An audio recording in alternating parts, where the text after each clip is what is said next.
atWork Australia would like to acknowledge the traditional custodians of the lands and pay our respect to elders past and present. This podcast is being recorded in the southwest and Western Australia, which is land of the Noongar people. We'd also like to pay our respects and acknowledge the traditional custodians of the lands from wherever you may be listening from.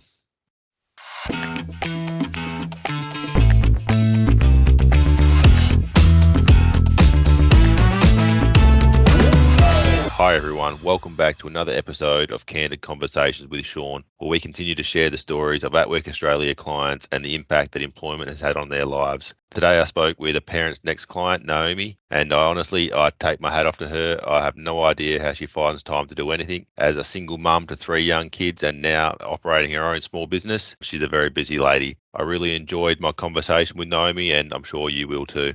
Thanks so much for agreeing to come and have a chat with me today about your journey with atWork Australia and your personal journey in general. No, thank you for asking me. Oh, no worries. From the little bit I do know about your story and your background, that you're a single mum to 3 young children and you're a small business owner as well. So that's pretty impressive. How do you find time to do anything else? Time is very precious, that's for sure. Yeah. So we do make the most of it when we find it. Can you tell us about your business that you now own and operate? Yeah, so I own a mobile spray tanning business. So my focus is to help people similar to me, so single parents or people with a lot of insecurities or even disabilities that cannot get out of their home to go to a salon, or whether they don't feel confident enough. So I want to make people feel beautiful in the comfort of their own home. Oh, fantastic. You must travel a lot to your clients. So just for people who might be listening, Boddington's quite a remote rural community, so you must have to travel to other towns as well. Yes, so originally I was in Mandurah. I had an amazing clientele there, and then nearly 2 years ago I actually got really, really sick, so I couldn't even walk, and then I had to bite the bullet and say, Mum, I need to come home. I can't work, I can't do anything. So gotten my diagnosis, gotten on the mend, learnt how to live and work at the same time with that. I've taken the opportunity to rebrand my business, and I'm starting back up again in Boddington. Oh, fantastic. But You've also won some awards for your business as well. Yes. It was the Alcoa Business Awards, the Peel Chamber of Commerce. Yep. So I won distinguished recognition for home-based business. There was the Strategy Master. There was a few awards, so I was a finalist in quite a few categories as well. So that was an absolute surprise. I didn't even go to the awards. I just thought, I tried, that was it. Then I got a phone call saying, are you going to come pick up your certificates? I'm like, what do you mean, what certificates? They're like, oh, you've actually got a few here. I'm like, holy moly, wow. That was quite the surprise for you then. It was, yeah. Yeah. It was incredible. Congratulations on all your achievements. Running a small business is tough at any point throughout your life, but you've managed to do it while raising 3 kids on your own as well. So that's a huge credit to yourself. So you've also had to overcome lots of other challenges in your life. Are you able to tell us what led you to needing support from atWork Australia's ParentsNext team? So I actually left. I was in a very violent relationship for 9 years. We fled town, me and my children just packed up and left, and I was getting back on my feet in Mandurah. So obviously I had to go on the government benefits, so the single parent pension, and part of that was to help single parents get back into the workforce, and I had to do the ParentsNext program through atWork Australia. That's where I met Anne, and she just told me my options, what ParentsNext was, and that led me on to doing the NEASE program at Business Foundations in Fremantle. So I told her I have experience in spray tanning. I did try having a business when I was with my ex, except, part of that is your financial abuse, so on. So it wasn't successful. So I took advantage of the skills I already did have, and I absolutely smashed out that NEASE program. That was a challenge itself. My father was actually in palliative care at the time, so I was up at 5 a.m. every morning on the train, doing the course, on the train back from Fremantle to Mandurah, doing my homework. Yeah, then I was back with my dad those last few days, still smashing out this course. By the time I submitted it, he then passed away 3 days later. I got a phone call to say I was the first one in the class to submit all my work, and I had received 12 months of business mentorship. So I think my drive there was to kind of prove to my dad that before he left that we're going to be okay. It's okay. I've got Yeah. this. And even knowing, so he couldn't really do too much, talk, get up, move around. But for him, I think it was enough just having me in that room with him, even when I was doing my work and things. Yeah. He's just been there. So Just he could feel your presence, and then he knew you yeah, were on a good path to be able to continue to be able to support yourself once he had passed. yeah, So yeah. sorry to And hear that about his passing. thank you. It's been Yeah. challenging, but it's And life, isn't it, as well? unfortunately, life does throw these curveballs at us, and it's not always rainbows and sunshines. It's just it's how we deal with these problems and move forward that sort of build you into the character and the person you are. Absolutely. Can you tell us more about this NEASE program and how they were able to support you with the launch of your business?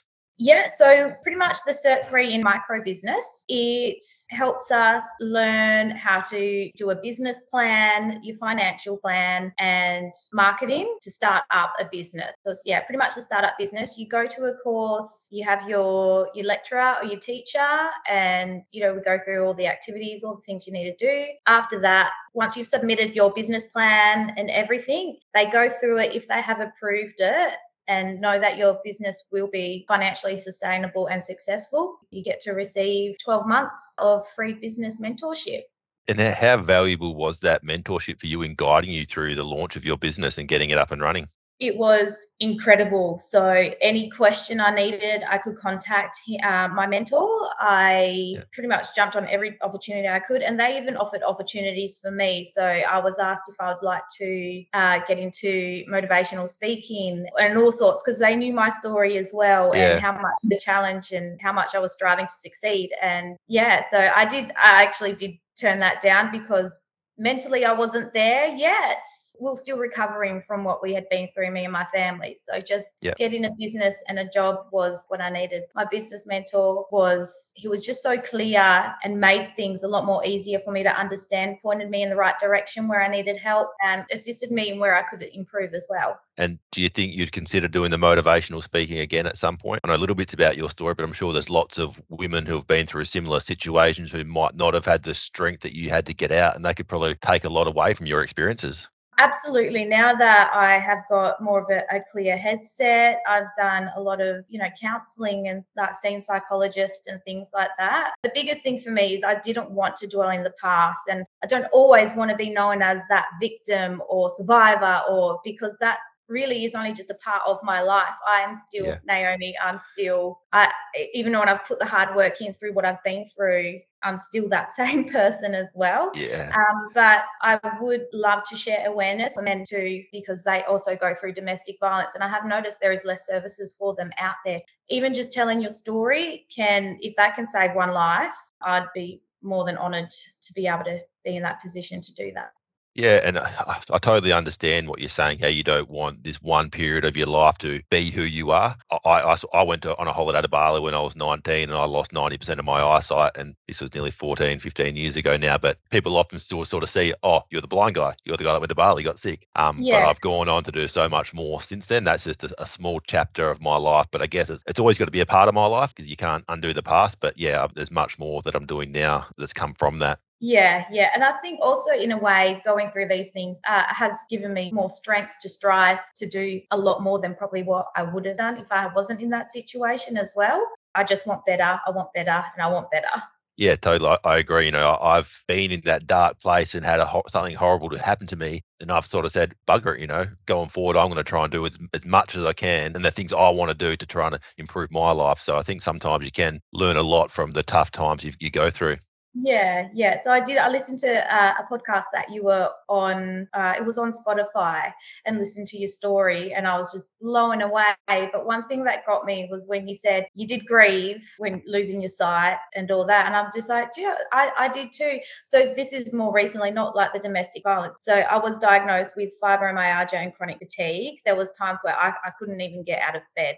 I could not walk anything. And I finally got that diagnosis, and I'm like, great, another brick wall wall. Here we go again. Like, Yeah. what have I done in a past life? I was really sad. And then I accepted it. And I'm like, right, no, do you know what? Just another bump in the road. We've got this. Like, look what we've already been through. We can do it again. 100%. You can sit there and dwell on things that have happened to you and look for the reasons why they might have happened. But at the end of the day, you can't change what's happened. You just got to accept it, move forward. And for me, that's the only way I was able to get past what I went through as well. Yes, exactly. So what was your main motivator to want to start this business? To be honest, it was to be financially stable for my children and give them a life they deserve and also what I deserve. My eldest is autistic, so he has special needs. He has a lot of appointments. His mental health, so he also has PTSD from the relationship I was in. So there's a lot of mental health days, a lot going on there. So I didn't want to let an employer down because when I do work, I'm there. I'm the type of girl that will get sent home sick. I won't call in sick. That's me. So I needed something that was flexible for my hours, for my family. I needed to not put too much pressure on myself as well. So that's where starting my own business was pretty much ideal. Yeah, I know working for yourself and having your own business does sound wonderful. People think, oh, just work whenever you want, but I'm sure it comes with a lot of its own challenges as well. Yes, I suppose you could call me a workaholic, maybe a chip off the old block. My mum's the same. She's nearly 75 and still working. So, yes, you can choose your own hours and that, and you do really need to limit yourself. And I was work. And then I also picked up my hairdressing apprenticeship as well. So I was doing my apprenticeship, running my business. I'd go talk to business students. I was also doing promotional modeling for people that needed content for their social media. Yeah, I pretty much experienced a burnout and then I had more time off and I was back, the full-time stay-at-home mum, single mum. It was the little things like going to see your kids get a certificate at school and I didn't realize how much I actually was missing out. So it is all good and well saying I've got my business, there's also picking your hours, there's overcommitting, there's so much to it as well. And what would be some of the highlights from your last few years of operating your own business? Honestly, it would be the networking, the amazing people that you have met through business, realizing like where your actual support can come from. A lot of self-values in myself, like learning how to say no to people. That was a big thing. And also asking for help as well. That's actually quite a difficult thing to do. So, running the business, like those probably are my highlights. It's more so the personal growth that I've received from it. Yeah. And you talk about asking for help. I guess that's probably what a lot of people struggle to do the most, is putting their pride aside and asking for help. Throughout your journey, was there any particular community services or groups that helped you to be able to get past these challenging times? Yeah, so definitely atWork Australia, absolutely incredible service. I could always call up and I did build a really good relationship with Anne that I went through atWork Australia with. And then there was also the Women's Refuge in Mandurah. They have a great advocacy program to help you so they helped with a lot of things like applications for rentals and putting in like a good reference. There is quite a few out there, business foundations, L&B counselling as well. They've really, really helped. I'm sorry to ask too much about your past, but for people who have been through similar situations, sometimes they say it's hard to try and get out of these relationships. How did you manage to be able to break this cycle and escape with your children? So that was really, really difficult. I knew for a long time I needed to leave. My daughter was newborn. She was only a few weeks old. And I had a moment where I was exhausted. I needed to sleep. I said to my partner at the time, look, he was at the neighbour's house. And I said, I'm trying to sort out this baby. I fell asleep. I woke up to the kids at the end of my bed saying, Mum, I'm hungry. I'm like, well, where's Dad? And so big stuff happened. It wasn't until I went the next day, I actually had an appointment with the child health nurse for my daughter's checkup, and that's where they check for postnatal depression. They said, it's just the last few days. I'm like, well, this is going to be bad. I actually cried last night. Something really happened, like bad happened. And that's where she sat down and said, well, what's happened? And she was the first person I ever opened up to about what was going on at home. And she put me on to the social worker at the hospital, and he sat me down. I gave him a brief description of what was going on. I was terrified. And then he walked through what the cycle of abuse was, and he drew it on a whiteboard. And I remember sitting there and thinking, oh my gosh, this stuff that I thought was little actually isn't little stuff. It's big stuff. And there was more than that. So he guided me. He told me what I needed to do, how to get out of town. So I ended up me and the kids ended up on a 10-hour bus trip up to Perth. Yeah, and just all I took were my documents and the clothes on our back. And so that's where we were homeless for a little bit. And as by far, what I mean by homeless is couch surfing, just trying to find a roof over your head every night. And that's hard. You feel like a burden to other people, and also trying to keep it secret so you couldn't be found as well. So it was very scary. Threw my old phone away. It was just pretty much everything's done, gone, we're out. That is it, and no looking back. And that's how we back. So statistics do show that I think women go back about 7 times to their abuser. So I did it in one go. I think just with all the effort and support that people put in for me as well, I'm not going to let them down either.